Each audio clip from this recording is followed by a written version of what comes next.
Қайырлы күн, құрметті оқушым. Бүгін сен ә дыбысы және әрпімен танысатын боласың. Әдеттегідей берілген суреттерге назар аудар. Әр суреттің атауын дыбыстап айт. Бірінші суретте нені көріп тұрсың? Әтеш. Екінші суретте кімді көріп тұрсың? Әже. Ал үшінші суретте кімді көріп тұрсың? Назар аударып қарасаң, микрофоны бар. Демек ол әнші. Үш сөзді менің атымнан қайталап айта ғой. Әтеш, әже, әнші. Әрбір сөздің басында қандай дыбысты естіп тұрсың? Әтеш, ә, әже, ә, әнші, ә. Міне, ә дыбысымен сен таныстың.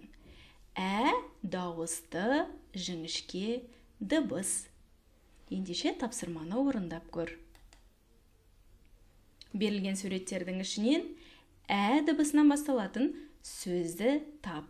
Алдымен суреттерді талдап көрейік. Ненің суреттері берілген? Бірінші суретте. Мынау не? Тасбақа. Ал мынау не? Лақ. Үшінші суретте. Кім? Жаңа айттық, я?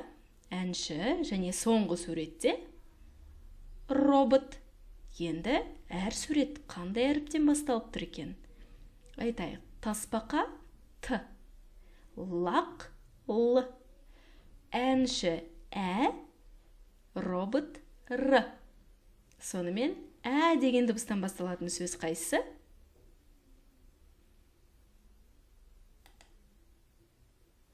С деп белгілеп көрейік мына жауапты.